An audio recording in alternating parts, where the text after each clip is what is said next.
Good afternoon, and thank you for joining us today. I am CFA Society Detroit Board Member Charles Regaus. A copy of today's presentation can be found on our website under the Events tab at the top, then Speakers Presentations. A link was also included in the reminder email sent this morning. Today's webinar is sponsored and presented by Ares Black Creek Group.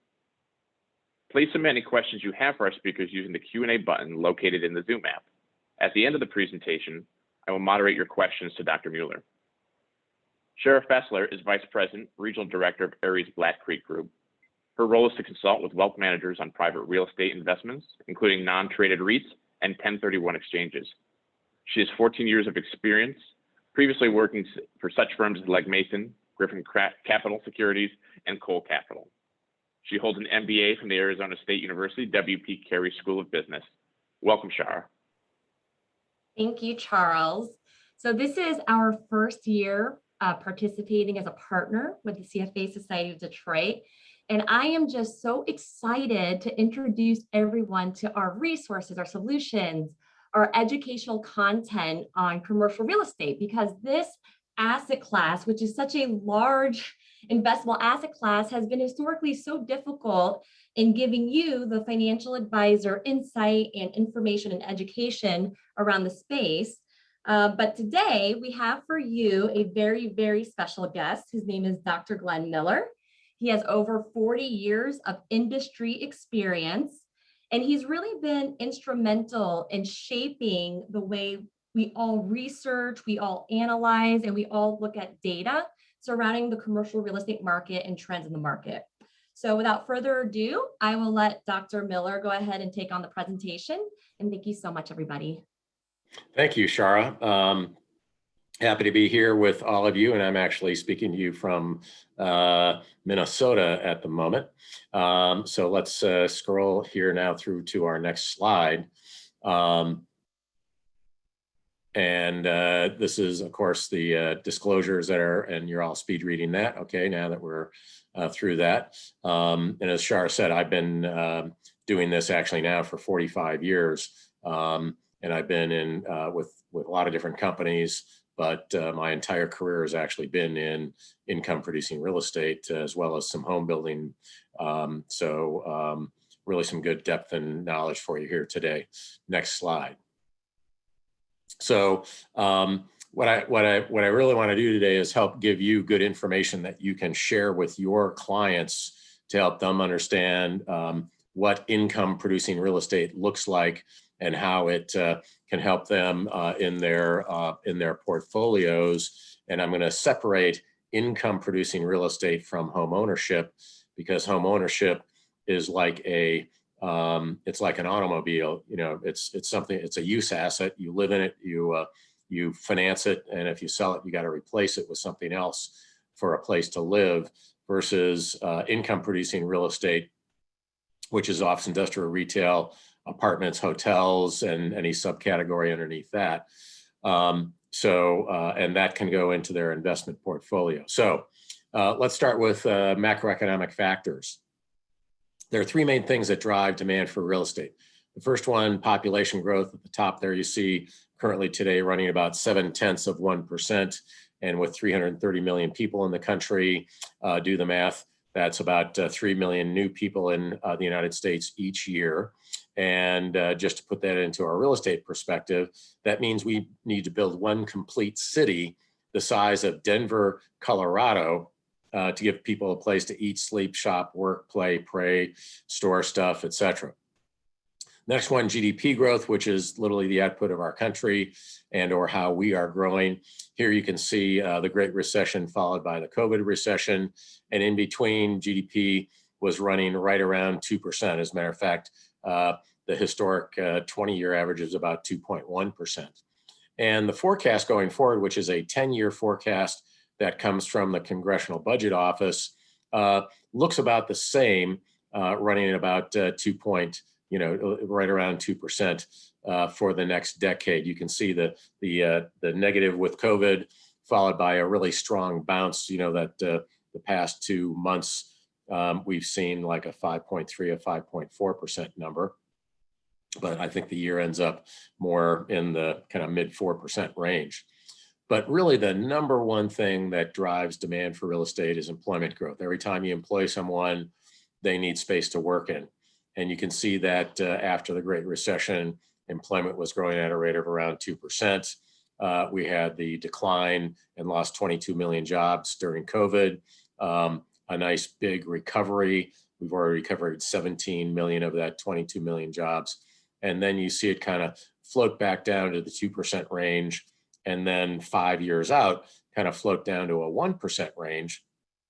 And the reason for that is the math of the fact that older baby boomers like me are going to retire at a higher rate than new millennials and Gen Zs coming into the workforce. So a slow, positive, but slowing rate of growth as we go forward.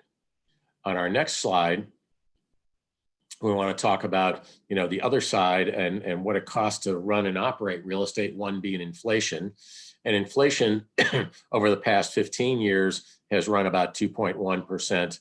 And the forecast, again, from the Congressional Budget Office is that it should average out at about 2.4%. We know we're getting a couple of months of spiky numbers here right now as we've had supply constraints, especially with the pipeline of goods coming in the United States, sitting off the shore of California. So, but kind of a reasonable number. And just as a quick aside to that, one of my former students, who's one of the larger single-family home builders in Denver, built starter homes.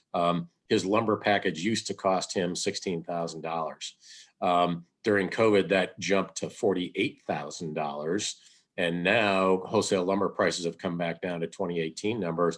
So he's now just a little bit over that $16,000 number. So things do kind of come back and correct over time. And then finally, interest rates. And in income producing real estate and commercial real estate, you can't get a mortgage any longer than 10 years, except in apartments, you might be able to kind of jump it up to close to 15 because of Fannie Mae, Freddie Mac, and Ginnie Mae making some of those loans. But you can see here that 15 years ago, the 10-year treasury is running around 5%, and literally over the last decade, it's averaged right around 2%. It hit its absolute lowest low the month after COVID started at 0.6%, and most recently has been bouncing around the 1 to 1.5 range. As there's just so much money available. And of course, the forecast, it's always kind of a reversion to the mean kind of thing, showing that it's going to rise to a little bit above 3%. However, that 10-year forecast has looked the same for the past decade, that the expectation is that it rises back to its long-term average mean over time. But when you think about it, because real estate is leveraged, this extremely low rate means that the cost to carry a building is very, very low. The mortgage payments are very, very low. Next slide. So, where is the economy going? No one really knows. We know that the US is a quarter of the world's GDP, followed by China, and then Japan, and then Germany, and everybody else is 3% or less. So we are the biggest gorilla on the planet, and as we go, I think kind of goes the rest of the world as time moves along. So focusing here, and especially since we're talking about reshoring manufacturing and things like that, I think the United States potentially becomes a little more independent. Next slide. So right now, your choice with your clients are stocks, bonds, real estate is the 3 major asset classes, and then maybe also some private direct investments if you do some of that too. But a few years ago when I turned 60, my financial advisor at TIAA-CREF, my time at the university, all my retirement money is sitting at TIAA-CREF. And this young guy came to me and said, hey, you're turning 60. We recommend you switch from 60% stocks and 40 bonds to 60 bonds and 40 stocks. I've always got my computer with me, and I pulled up this slide. And I said, not a chance. Because if you look back over the past 30 years, the average, as a matter of fact, over the last 60 plus years, the average yield has been 5.7%. on the 10-year treasury, so the interest rate on the 10-year treasury, but the total return includes appreciation or depreciation. And over the last 30 years, since rates peaked in 1981 through 2020, the average total return was 8.77. And the reason for that is as interest rates drop, bond values go up. But what we should expect going forward over the next decade or two is interest rates coming up some. And you can see that starting back at a 2% rate in 1953 till 1973, or 20 years, as interest rates rose to that long-term average, the average total return was 1.9 because you were losing bond value, bond principal, as rates went up if you had to sell it ahead of time. And between 53 and 81, the total return was only 3.9%. So this is a time that bonds provide a great deal of principal loss risk to you unless you hold it to maturity, and the company that is putting that bond out is going to do well. So next slide. Another reason that you want to consider commercial real estate is just the size of the asset class. And commercial real estate at $15 trillion makes up about 20% of the investable universe out there. Obviously, publicly traded equities at around 35 to 40%, and treasuries, corporates, and munis, add those together and you're close to that same number. So, commercial real estate is about 20% of the investable universe. And most institutional investors, for years I worked with CalPERS, California Public Employees Retirement System, and other major retirement and endowments. They have about a 12% allocation right now to real estate. And the range for institutions most recently has been between 5 and 20%. So on our next slide, let's then turn around and talk about where we are today and what's going on with the real estate market. Here I go back and show you, again, 60 plus years of the economy, and this is both GDP and employment growth. You can see that growth periods typically last between 5 and 10 years.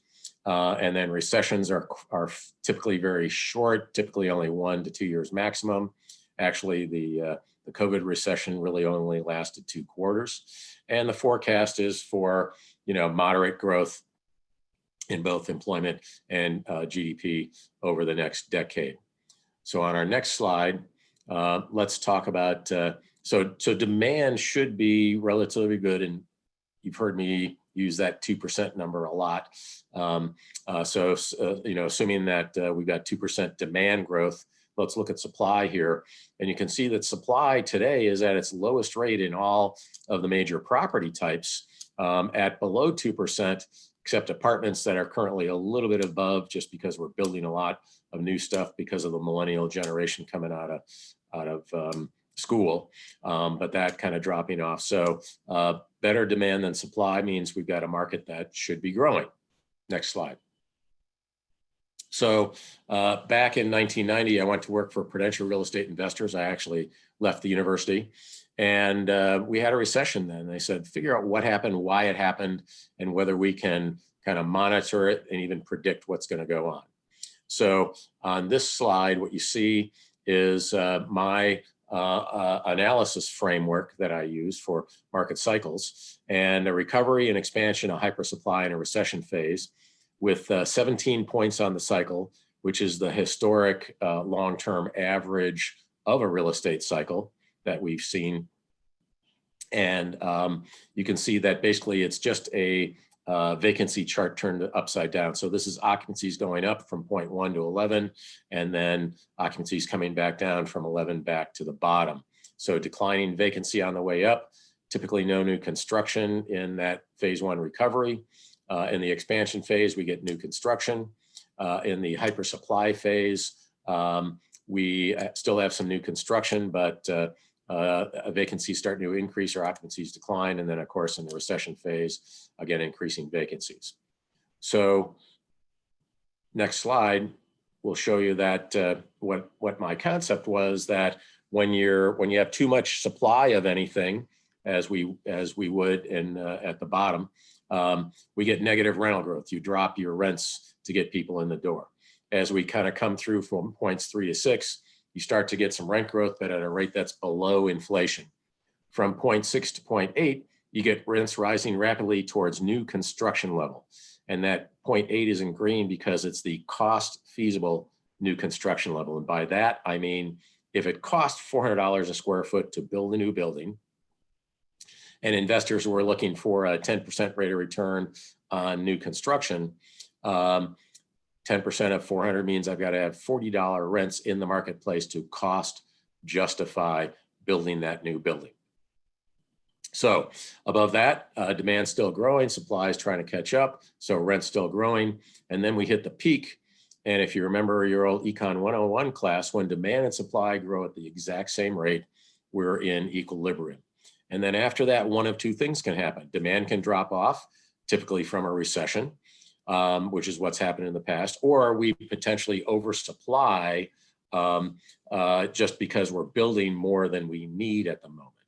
And that makes rent growth still positive, but starting to decelerate. Cross through the long-term average at 0.14 and go to below inflation or negative rent growth at the bottom. So on the next slide, what you see is I did a study that I published a number of years ago, over 30 years, and you see the negative rent growth at the bottom, positive rent growth, and at 0.6 on that slide, a 4% growth rate, which was about the rate of inflation during this study from 1968 to 1997.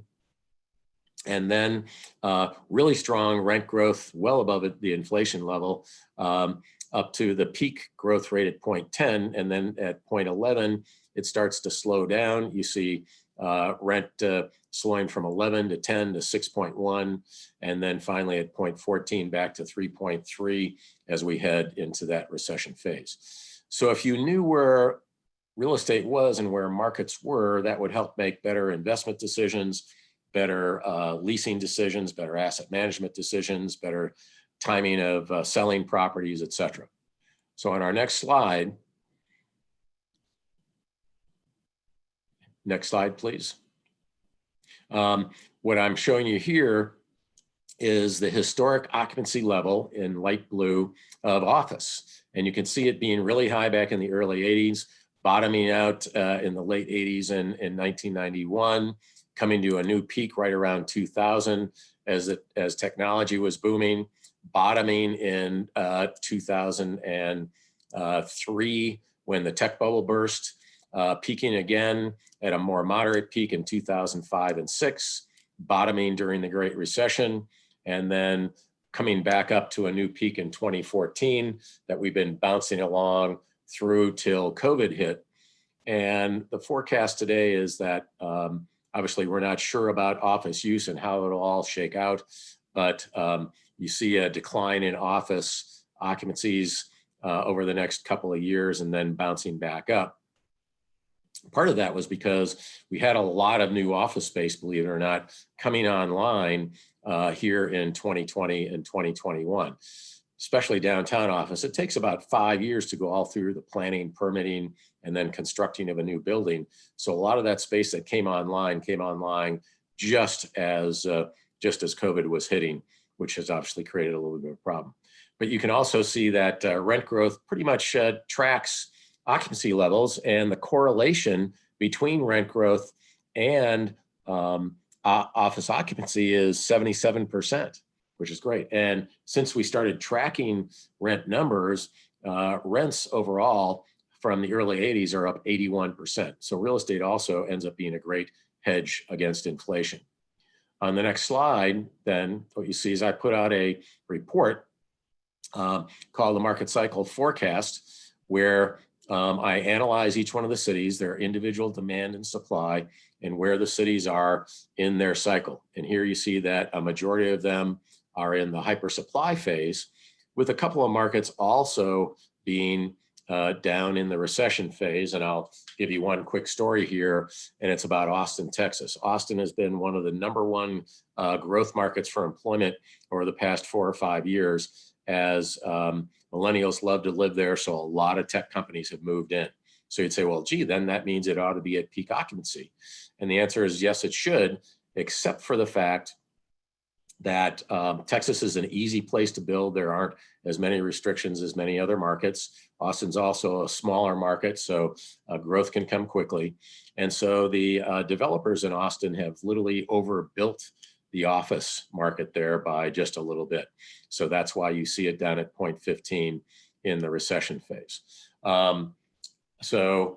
We've still got positive rent growth, but at a slower rate than we would if we were in the expansion phase of the cycle. On the next slide, we're going to go to industrial, and you can see basically a similar type of situation where occupancies and rents follow the economic cycle. We've been in a nice, strong equilibrium for industrial over the past few years. Demand has been fantastic, and industrial has been the best performing property type over the past 5 years, actually, mainly because of the Amazon effect.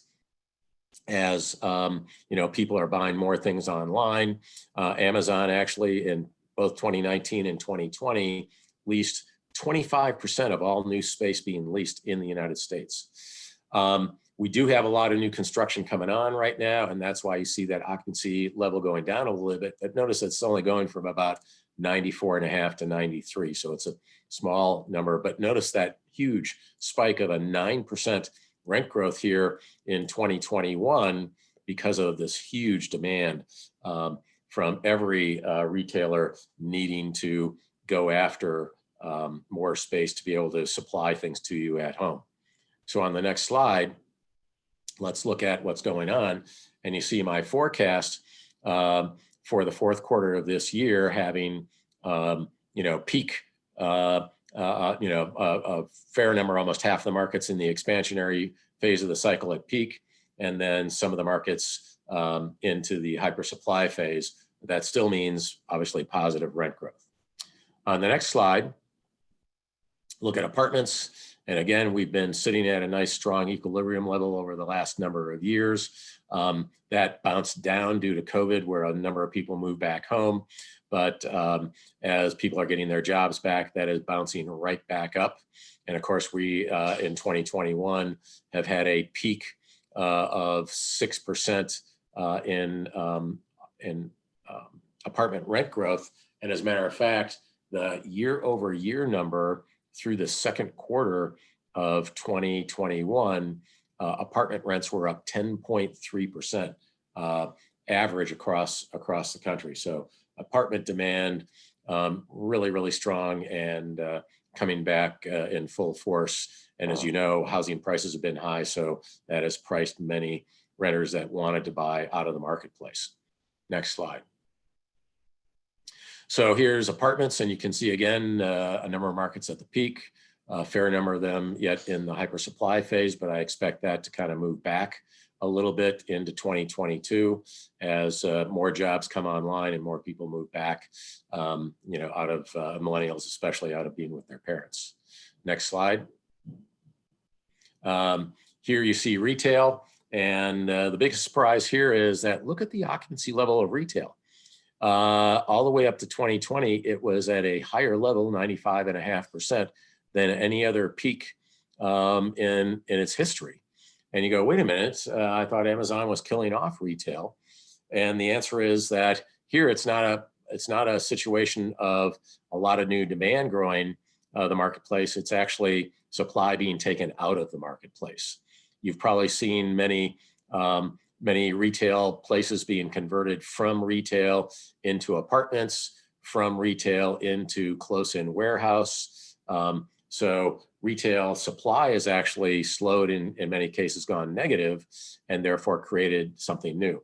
There are still a lot of retailers that are expanding, however, and you got to take retail and break it into two parts, the COVID haves and the COVID have-nots. If you were an essential retailer, if you were a Home Depot, or a Lowe's or a grocery store chain, you did extremely well during COVID, and they are all expanding and opening new stores.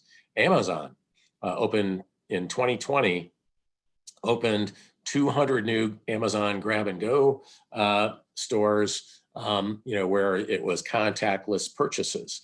And they've now increased that, and they're opening 200 larger format grab and go type situations, mainly grocery, as they go. So there are a lot of retailers that are opening and expanding that did well during COVID.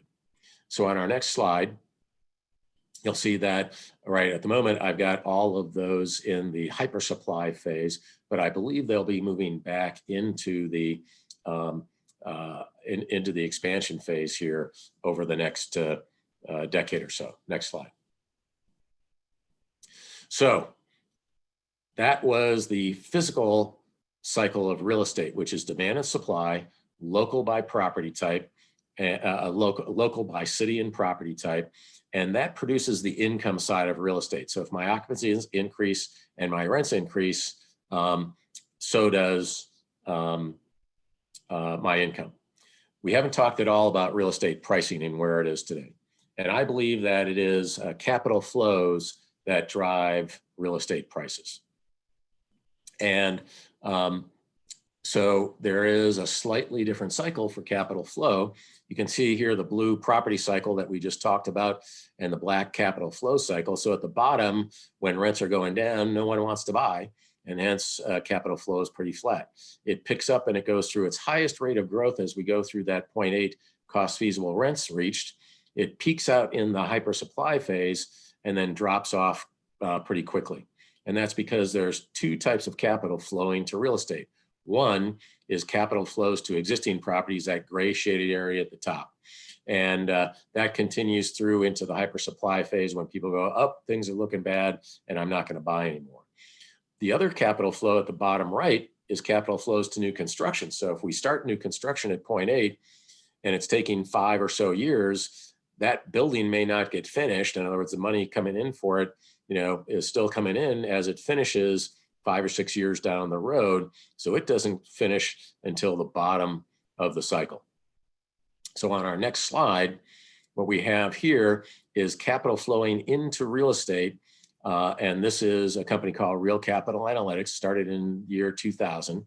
And they started collecting transaction data on every single property over $2.5 million in the United States. So kind of like you could see the daily average trading on the Dow Jones or whatever the case may be, or the S&P 500, here you see that in the first quarter of 2001, there was $20 billion worth of real estate sold. That peaked in 2007 at $160 billion. It bottomed at $15 billion in 2009 during the COVID recession. And since 2015 has kind of hit that same $160 billion peak several times, including most recently into the beginning of 2021. The purple line then is the price index, and you've probably all heard of the Case-Shiller Home Price Index that is in the papers now on a monthly basis. This is the Commercial Property Price Index, or CPPI, that you can find in different places as well. But let's take that number, let's take that index and break it down by property type, which we have on the next slide. And you see here that while since that peak of 2007, today, all the property types are up an average of over 40%. Whereas apartments are up 95% over their previous peak. Retail hasn't quite fully recovered at 94%. Industrial, 42% higher than the previous peak. Office, CBD, which is central business district or downtown, up 37%, and suburban office up 7%. I would expect to see that suburban office number jump a little bit because a lot of people switched from downtown to the suburbs due to COVID. Next slide. So, we express real estate prices really by cap rates. And the easy way to explain a cap rate to your client is to just say it's just like a bond yield. So if you buy a bond for $1,000 and it pays $5, that's a 5% interest rate. Here you can see the cap rates used to be around 9% back in 2000. They came down and were running in the 6.5% range in 2007. They bounced back up to a higher yield as prices came down during the Great Recession. And then since then, as prices have gone up, yields have come down. And today they're looking at, kind of an average of, let's say, 6.5% for all the different property types. And you're going, why is he showing me this? He's telling me that real estate is expensive, more expensive than it was in the past. True, but you can't use a time machine to go back and buy 10 years ago. You got to make investment decisions today with that cash you're sitting on. So on the next slide, what we do is look at what is the spread that you're getting over and above the risk-free rate of a 10-year treasury if you buy today. And the answer is you're getting a premium back in 01 of about 4%. In 2007, you're only getting about a 1.5% premium over the risk-free rate of a 10-year treasury. But today, because of the 10-year treasury being at that historic low, you're getting somewhere between a 4 and a 6.5% income above the risk-free rate of the 10-year treasury. So on a relative basis, real estate is a really good buy today from an income perspective. Compare that even to the S&P 500, which has a dividend yield of 1.2. And, real estate really looks attractive today. So on the next slide, what I want to also tell you is that real estate, again, it's capital flows that affect prices. So if people say risk on and pull money out of the bond market and put it into the stock market, stocks go up. If it's risk off and they go to the bond market, bond prices go up and yields drop. Well, Real Capital Analytics also started collecting now a decade ago data from around the world. So capital flowing around the world. So what this shows you is for the year 2020, capital flowing, like number one there, United States to Germany, $11.8 billion, or a 27% increase over the previous year. Look at number four, Germany coming to the United States, $5.6 billion coming into the US to buy US properties, a decline from the previous year of 1%. Part of that can be because of economic forecasting on the countries, also exchange rate differences, et cetera. But the story to tell you is that just before COVID hit, the most expensive office property to sell in the United States was a Class A office building in New York City, and it sold for a 4% cap rate. That same building in London, downtown London, similar buildings sold for a 2% cap rate. And buildings in Hong Kong and in Tokyo, Class A and downtowns, were going for a 1% cap rate. So to a European investor, US real estate looks like a half off or 50% lower cost than it does in Europe. And in Asia, it looks like a 75% off deal. So every time a Class A quality property comes up in the US today, there'll be 20 bidders, 10 US and 10 international bidders. So that helps keep real estate prices up. Because of that, with everyone looking for yield, the institutional investors that used to stick to the major markets have now moved into second tier markets. So instead of Boston, New York, San Francisco, Chicago, they're moving to second tier markets like Austin, Denver, et cetera.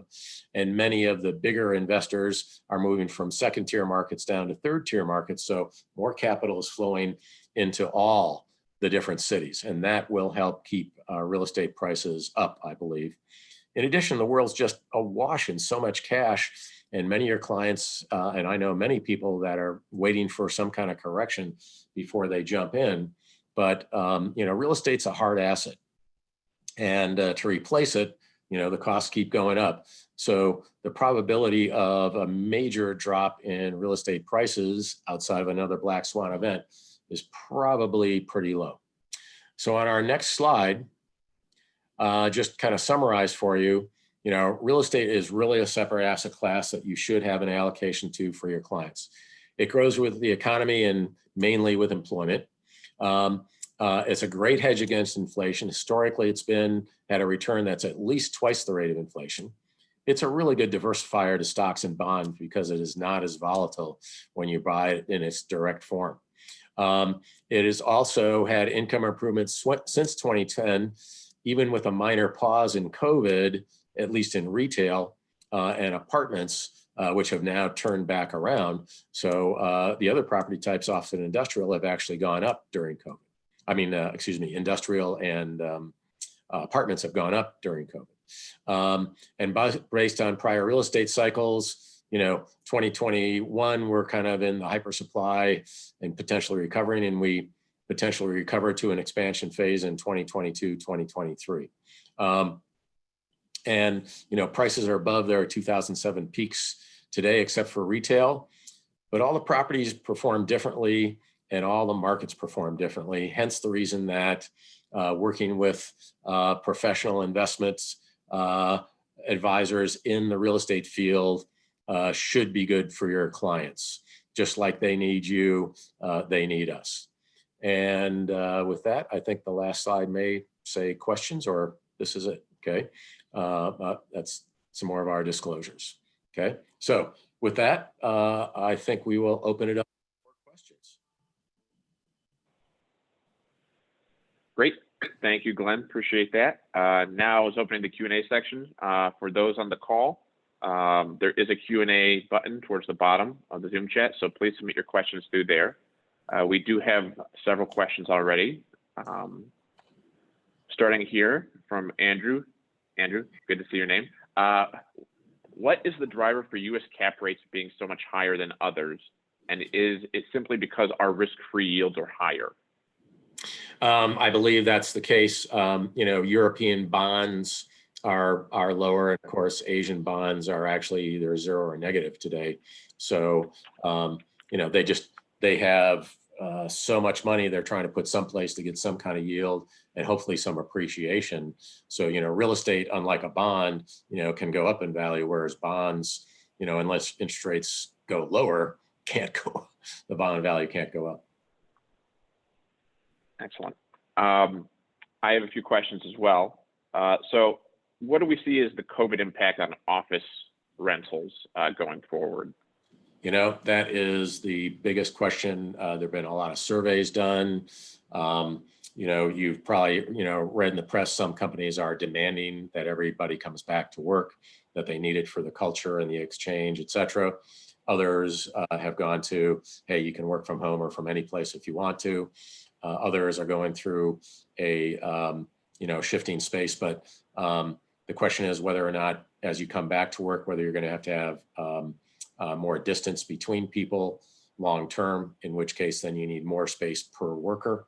So right now, I just heard 2 different research studies that were done at the most recent conference I was at. And one said, probably 5 years of about a 9% lower rate of demand growth. By the way, demand is still growing. Many of you may have seen in the news that Google just 2 months ago leased 750,000 square feet, that's 750,000 square feet, in New York City for office space. So the tech companies are the ones that are growing and doing things right now, which is pretty amazing. And so I think we got a much slower rate of demand growth for at least the next 5 years.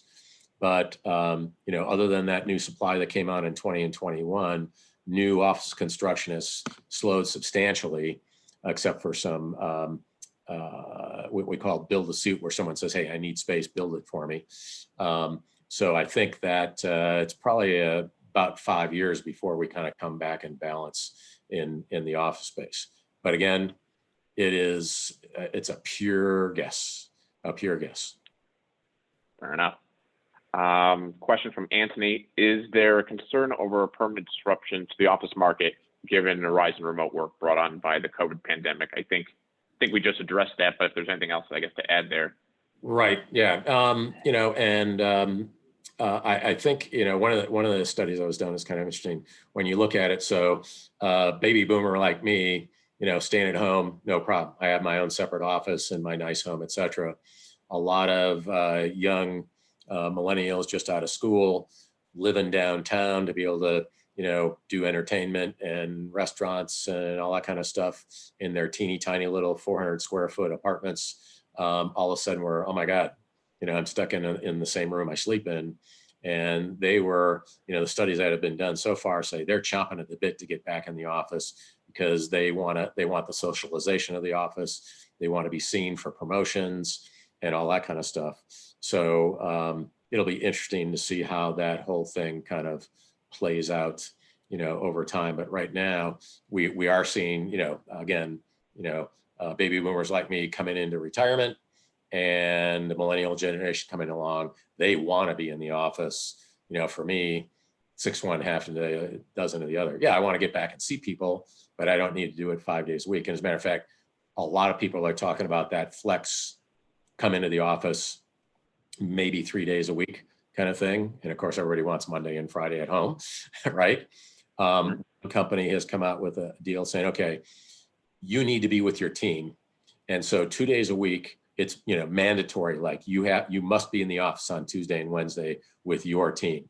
And another team might be in on, Thursday, Friday, or whatever the case may be. So the question is, if we got one team in here and one team in there, do we need the same amount of space? The problem is, if it happens that everybody's in the office on Wednesday, we need all the space like they were there all week long. And so people are trying to figure out whether, I heard this analogy, you put a lump of peanut butter on the bread, right? And so you put all the people on a piece of bread, but do you spread them out evenly over the week? Or do you have to have peak, space available? Real estate rental is a small number on an expense rate for companies, and having good quality space that people are happy in. Your employees are your most expensive asset that you have. And so if you're trying to cram them into a little space and they're not happy, they leave. So you've got to have really great space for them to be able to do things in, and hence having some extra space available. Like, Charles, you said you're sitting in some WeWork space today, is important. So it'll be interesting to see. I think the demand, is slow to come back, but it's there, and it's a question of how we end up utilizing. Anonymous attendee asked if you could speak a little bit further about the local market here in Detroit. And then a follow-up question to that was also, where does Detroit fall on your market cycle chart? Okay. If you wanted to, we could bring that back up. I think it's in the hypersupply phase. So cities, when I model demand growth, I do it based on what's called an economic base industry. And an economic base industry is an industry that produces a good or service that it exports outside of the local economy that brings money in. So obviously for Detroit, Michigan, and I literally use it all the time. So for Detroit, Michigan, Detroit is, was an auto-centric city. It was, so if autos were doing well, Detroit was doing well. As auto companies started to produce down south and other things, Detroit started to fall off and have its problems. But recently you had a tech billionaire come in and start taking up space, and therefore, create a new economic base industry and bring some growth back. And, the people that he hired, he came in and said, hey, you can buy, let's stay there on the office one. You can buy a house here really cheap. So instead of having to rent, you can buy, you can live here and buy a really nice home for a decent price. So if you see here, Detroit is actually kind of in the middle of the down cycle at the same place as the national average in office. And then if we click forward to industrial, you'll see that Detroit is actually at its peak occupancy. Demand for warehouse is good and strong there in Detroit. It has all the highways and rails and everything else that were there for auto to do well. So it's doing really well. And if we go 2 more over now to the apartment, you can see that Detroit in departments is just 1 point over the top at position 12. So occupancies there aren't too far off of their peak as well.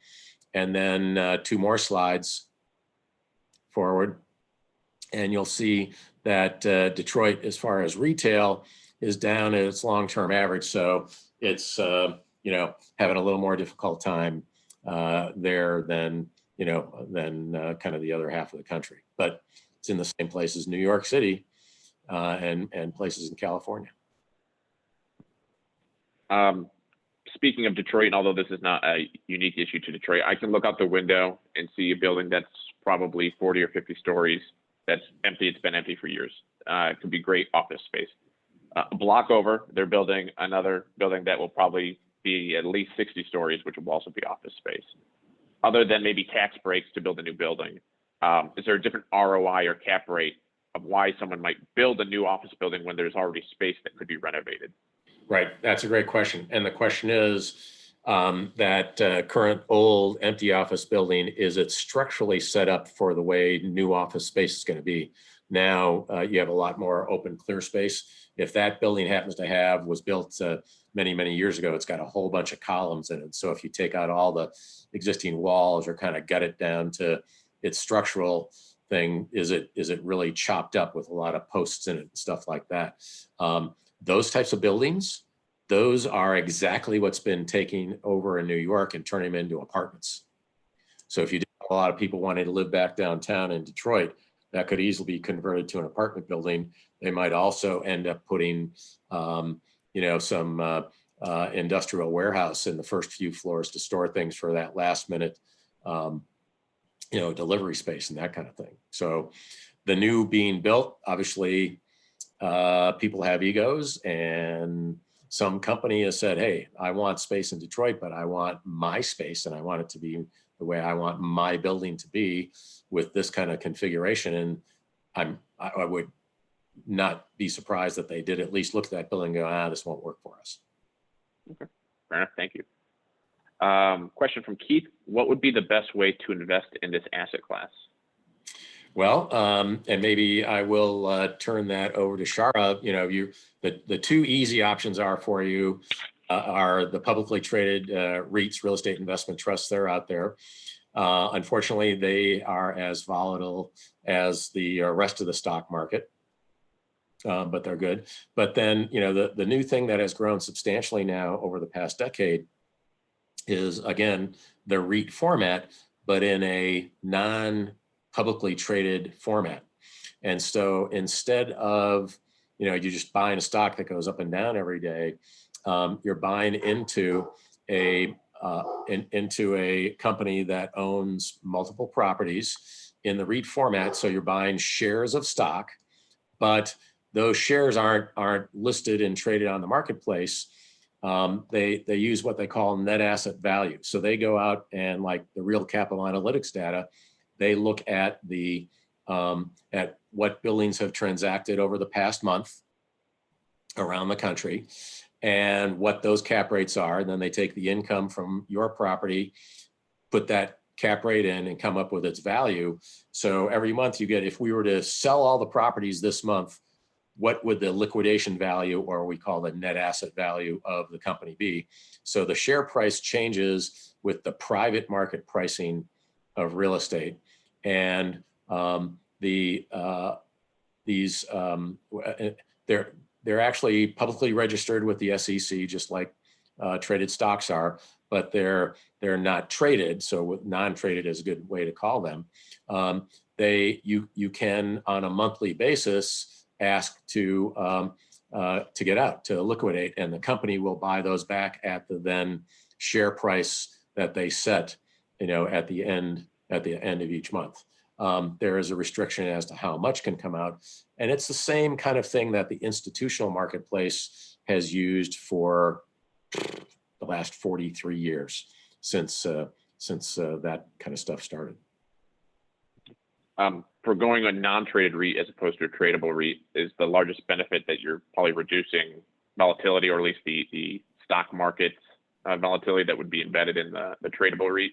Right. Yeah. You're reducing the price volatility and also the correlation with the stock market. The correlation between direct owned real estate and the stock and bond market are actually fairly low. And I'm talking like in the 20% range. I'm actually working on a new study right now. The organization that has the historic data on all these direct companies, all the pension funds and endowments that I've owned. It's called NACREIF. It started in 1978. So we've got an index of private real estate over that time. And, it's, over the last 43 years, it's had an average return of 8% and only 4 years of negative returns. Last question on the REIT item that I had, at least, was if there's probably a higher minimum investment for a non-tradable REIT as opposed to one that's listed. And with that, maybe I'll let Shara. You want me to chime in? Sure. Yeah, thanks for the question. And I heard you call my name. Can you hear me okay? Yes. Okay, Yeah. great. Yeah, I heard you call my name earlier, Glenn, but I didn't want to steal your spotlight. You were doing such a great job. So yeah, but thanks for the question, Charles. And so, 10 years ago, it was much more difficult for the individual investor or high net worth investor, non-institution, to have access to these non-traded REITs, because you're right, there were very high minimums. There's been several different evolutionary changes or revolutionary changes in non-traded REITs that have made them so much more accessible to individuals and non-institutions. And so the minimum investments for these things are really similar to mutual funds. The minimum investments are $2,500, and they're available, at Schwab and Fidelity and TD Ameritrade and all of the platforms that these registered investment advisors use. So highly accessible for a broad base of clients that are non-institutions. Great. Thank you. Looking at the list for another anonymous, is there capital flowing into opportunity zones, and is that program working as intended? So opportunity zones are a new thing that came up during the last administration as a way to help lower income areas do better. And you probably all know what a 1031 exchange is, where you sell one property and buy another and move the money over and defer, not get rid of, and defer the capital gains tax till you sell the next property, unless you 1031 again. So an opportunity zone allows for any appreciated asset, stock, bond, a business, whatever, to be able to roll that money into an opportunity zone in like a 1031. So every market, every state identified opportunity zones, and obviously I'm sure that there's a lot of them in Detroit. And so money being put in to build a new building, it has to end up being a business that creates a minimum of 10 jobs, right? And the investment, you have to stay with it for 10 years. And then you actually wipe out the capital gains tax as well. So that is, it's a little bit more unique. So it can't happen in the large format, multi-property type REIT thing. Those are smaller, separate funds that are there. And the rules are just very, very, you make sure you got to be with someone that knows what they're doing, because if they miss dates and everything else, then all of a sudden those tax benefits go away. So that's something that has to be underwritten fairly carefully. But that doesn't happen in the REIT format. That's in a kind of an investment fund kind of deal. Okay, great, thank you. Looking at the list, I don't see there are any other questions. I'll give it a quick minute here, see if anyone wants to get one last one in.